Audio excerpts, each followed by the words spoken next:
If you had to define Caracole in 3 words, what would they be? Feminine, elegant, and fun. Refined, elegant, and eclectic. Classic, elegant, and quirky. Yeah. 3 words. Unique. I think playful. And luxurious. What makes Caracole unique from other furniture brands? You know, one of the things I love about Caracole is I think we dare you, the designer, to not be boring. I think it's our perspective. Most companies try and see what's in the marketplace and duplicate it, chasing the trend, and Caracole has its own perspective. It wants to set the trend. When you mix and match any combination of our products, you really are not ever going to have a boring room. I think it's because of our manufacturing and the fact that we can do both upholstery and case in the same facility. Also, the culture of the company has always approached product development from a unique standpoint, trying to create stuff that push the boundaries and create furniture that no one else has.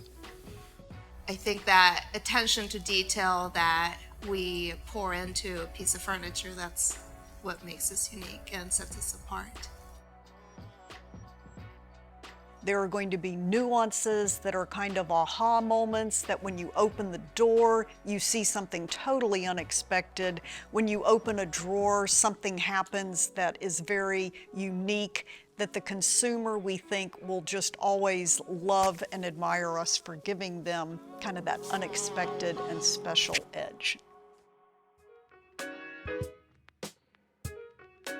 Why do you think the Caracole brand and collection resonates so well around the globe?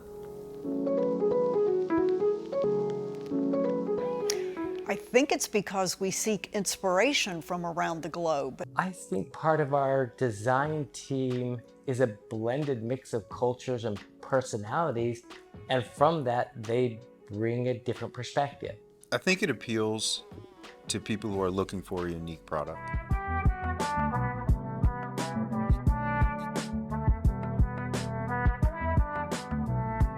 It's not the largest audience. I think it's a select individual. And I think they're all over the world.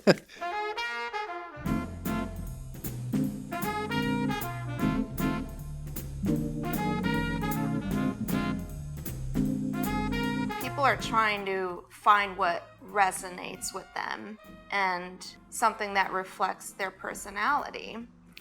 And when we develop product, we try to add an element of uniqueness. And I think that's what attracts people to the Caracole brand.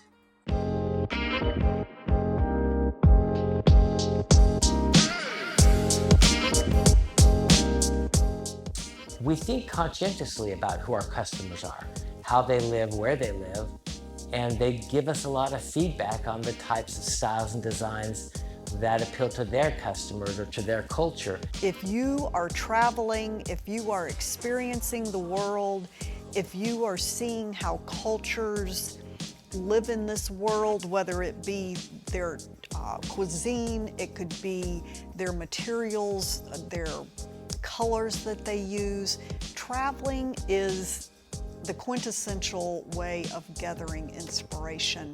And that inspiration then translates into a piece of furniture that is loved either around the world. There are pieces that I think are just globally, universally accepted and loved, but then there are also pieces that are unique to certain cultures or parts of the world. I think that's how our pieces have stood out, is that no matter where you are, there's something about them that you can mix into your life and feel happy about having that piece of Caracole in your home.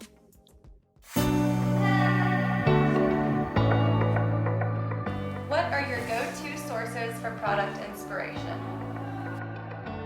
Honestly, finding inspiration is the most difficult part of being creative, because you could take something literal and spin that into a literal interpretation, or you can digest it and interpret and make it your own. I like old black and white movies because you're not influenced by the color, but it's the shape and the shadows that catches your eye. So I really am a fan of 1950s, 40s movies, the Hollywood era, where there was an elegance to shapes and forms and forced me into feeling the color palette or the style of it, but it's the way that people lived in that home and the way they used that for staging, and it just gives me all sorts of ideas. Always I look first with antiques, things, certain furniture movements, architecture. Those always are where the foundation comes from, and it's how you can reconfigure them to make it new and use materials and processes and manufacturing that's current. You can create new things that we weren't able to do before. Go-to. I don't have go-tos. It's the excitement that you don't even know where that next piece of inspiration is going to come from. So it's not necessarily one thing or a go-to source. It's really the bigger picture that I try to pay attention to. What's the most interesting object that inspired one of your designs? Water. So as a designer, I'm learning that your roots that you come from have so much more bearing than I used to think 20 or 30 years ago.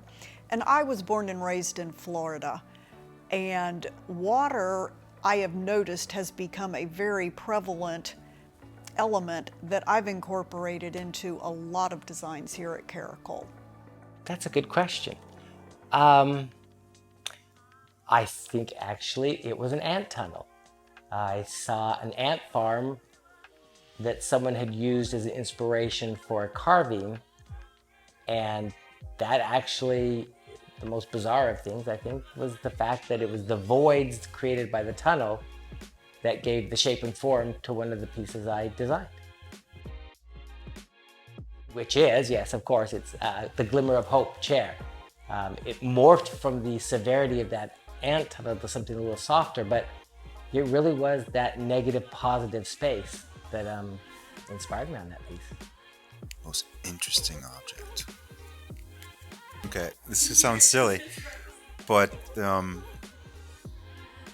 when I was in college, they had staying at a house that had the basement would get water in it, and there was musical instruments and electronics, and so I can remember I was very early in school, and I did with the available. I think it was some wood, and it wasn't brick, but it was stone, or basically a post and lintel construction, and to elevate all those pieces above the water so that it wouldn't ruin it. And I just remember, I don't know why that just popped in my head. It was the simplicity of it. It's very old. It's the old architecture. It's what Stonehenge is. You know, you have post and lintel. And I don't know why that popped in my head when you said that, but I can see that object. It's very simple and primitive. What is your creative process? So a lot of people think that design comes from a single moment of inspiration. And I think some of that is true, but for me, it's much more of an organic process. Oftentimes I infuse many inspirations and cook it down into one idea. So yeah, it's a lot more complicated than it sounds. A creative process.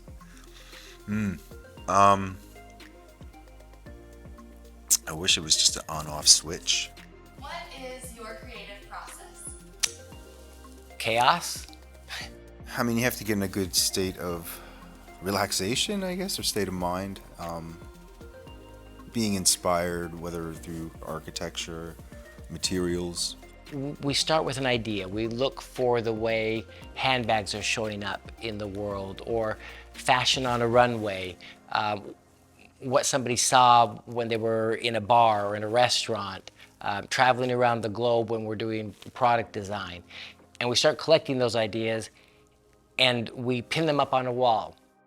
At this point, we're sort of collecting ideas and the ingredients for the design.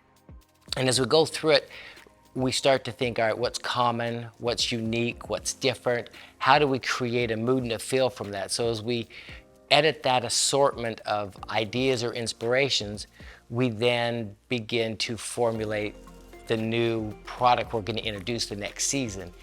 And each designer takes on part of that process. The design team putting pencil to paper, literally, sometimes markers, and we would start to develop ideas. And, you know, at first it's in our head of what we sort of imagine it to be, and this is a time where we can explore different opportunities. And it could be really any part of the furniture. It could be the overall shape, it could be a piece of hardware that you think it'll make a huge impact, or it could be a finish. To me, this is the most fun out of all the process, is having complete creative freedom. Then it has to get put into a one-to-one pattern, being what we call as a detail. So you have a true front elevation, a true side elevation, and a true plan view, an elevation from above. Then it goes into the sampling, and there's always a push and pull, adding, subtracting samples. So you go through maybe 1 or 2 samples, and then we go to the finish and the upholstery. Yeah, we'll make corrections to it, hand it off, make sure to follow up on the engineers, and then it's packed and comes all the way overseas and all the way here, and then everyone puts it all up in this showroom, and it looks like it was effortless. What is the typical timeline to develop a product from start to finish? It seems like it takes forever, and it's a never-ending process. We're never done creating, but technically, we have 2 markets every year where we present our new ideas to the retailers. So we're constantly working on a 6 to 9 month schedule where we take that idea board, we start creating the drawings, the ideas, putting them together in a room, and then making the samples, traveling around the world to review the process, see the samples in person, come home for a few months, turn around, go back, review them again, and then put them on a boat and send them to our market showroom. So as far as a timeline on how long it takes to develop a piece of furniture, it varies greatly. Some pieces come together in a month. It varies because maybe we're using an existing finish or a piece of hardware or something. But the unique pieces, sometimes those can take a year or more. So it might be that we start with a wallpaper that we like, and we have to figure out how we're going to translate that to a piece of furniture. So that can be done through a silk screen, it can be hand painted, it can be done with leaf. So there are lots of variations. And we're always working on, I call them experiments, to see if we can actually bring it to fruition. So the experiments are really the interesting things that become the very special kind of signature pieces for Caracole. It's 6 to 9 months to get from idea to actually a piece sitting in our showroom for someone to see.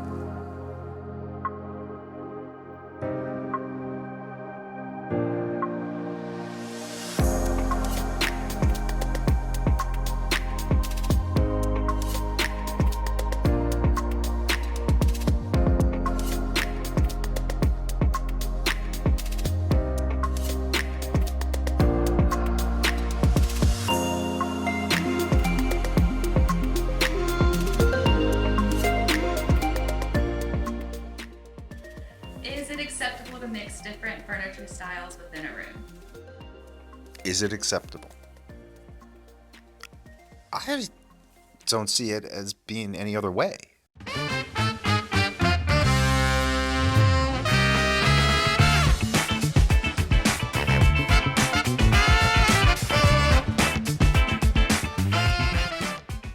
I'm not an interior designer.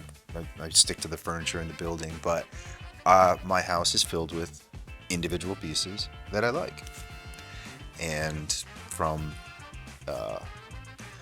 antique to more modern. It creates interest. Is it acceptable to mix different furniture styles within a room? It's preferable to mix styles in a room. I would say absolutely. I'm not an interior designer by trade, but I think everyone should enjoy the process of finding the object that speaks to you. And if that ends up being an eclectic room, I think it's great. What you surround yourself with should reflect who you are. Mixing materials, mixing patterns is, I think, essential to create an exciting room, and certainly a Caracole room. I had a teacher, and I remember I was painting and I was using one color in the palette, and she told me, to make an example of it, what's the one color that you love? And I said, oh, blue. She said, paint everything blue outside. If everything was blue, the grass, everything, you would soon really hate color blue. So its variety is what the mix is what keeps things enjoyable. Absolutely. I think there are some people who are purists who want all one style, all one look, and that's perfectly natural, it's understandable, and gives a formality to it. But the ability to curate, to mix and match creates a sense of your own personality.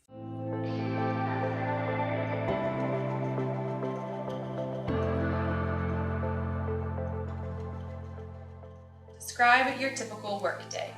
What is my tip? I don't have a typical work day. Typical work day. Well, sometimes, depending on when these deadlines are, it varies. Sometimes we'll be more researching, sometimes we'll be drawing, but then as crunch time comes, those days change, and there's a lot of volume of drawings that are being done in a very short time. So I actually put some thought into this, looking back on the past few years, what I've done. And really, no 2 days are alike. That's the conclusion I've come to. So there's days of the week, there's nothing but doing spreadsheets and looking at numbers and analyzing the business. And then there's other days where the entire team will sit in a room nonstop, throwing ideas at each other and trying to create a new material or a new color tone or what material to use. And then there are other days where we're traveling. So, it varies. Of all the pieces in the Caracole collection, which one is your favorite and why? I don't think I have a favorite. In every market, it changes. So my current favorite is the topped off chair.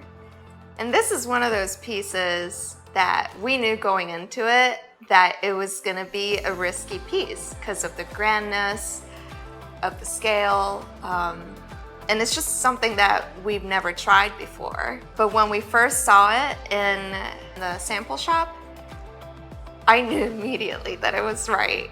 I got the same butterflies that like you would get when you see the perfect pair of shoes and you just have to have it. Like that's the same feeling I got when I saw that chair in the shop. That's like asking a parent which is their favorite child and why. It's impossible to say for me.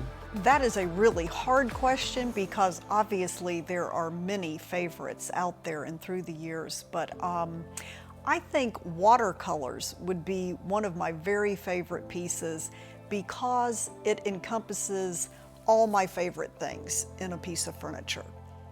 There's too many. I like them.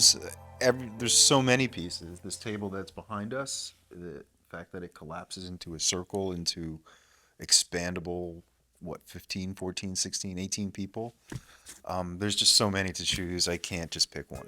Was there a particular moment when you realized that you wanted to be a furniture designer? I think probably while I was in the business as a buyer, I'd come down to market and I'd go through hundreds of thousands of square feet of showrooms and look at everything someone else had done and select from that and buy for my retail store. And after doing that for a couple of years, one of my suppliers said to me, you know, you really have a good eye and you've asked us to do special things for you. Why don't you come work for us and help create? And I think that probably was the moment when I realized that the creating side of it was the funner side. That was the side that excited me about what I was doing for a living, that I was doing something more than just moving product, but that being able to actually give it life was really what I was hoping to accomplish. Was there a particular moment when you realized that you wanted to be a furniture designer? Well, I can remember how it happened, but I think I remember going to the library and looking up schools and seeing Kendall College of Art and Design, but I think it was my father right from the start. He was an engineer and worked in the steel industry, and we always fixed everything. We made stuff downstairs, we built stuff, and then I also I was gifted in fine arts, and so I didn't want to just sculpt and paint as I went through school at a certain point, and I switched, and I didn't want to do industrial design. Furniture design, when I looked up, I thought it was a way to blend both the art and the actual building, manifesting these things. That's what I enjoy. So I couldn't imagine doing anything else, and I think it started from a kid. Didn't know it at the time, but you arrived there eventually. Was there a particular moment when you realized that you wanted to be a furniture designer? I really consider myself more of a designer. And I think that's important because I look at designing furniture in a different way than a furniture designer. Being an interior designer, you think of the whole room. You don't think of a piece necessarily. So I think about how a piece of furniture will interact with other pieces, and sometimes think of it as the whole concept. So I think that's a little different. As far as the first time I knew I wanted to be a designer, my mother would say it was when I was 3 or 4, and she would take me to the beach every day because there wasn't a lot going on in Florida back in those days. So we would go to the beach, and she actually taught me all my color names from coquina shells. And we progressed from naming coquina shell colors to making sandcastles.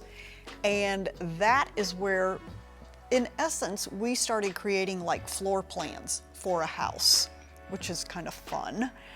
And then we moved to the next chapter and started decorating the sandcastles with shells. So she told me, I think when I was in college, about that she just thought it was so fascinating as a child that all of those elements at the beach she thought kind of shaped me to be a designer. So when I realized that I wanted to be a designer, I think I was maybe in the 5th grade, and I started moving furniture in our house. And my mother was like, what is going on here? Why are we moving the cocktail and all of this? Why are we angling the sofa? Why are we doing all this? And I was like, well, because it's fun and it's different, and this room's boring and we should change it up. So I think in the 5th grade, when I started moving furniture, is probably when I realized I had a career as a designer.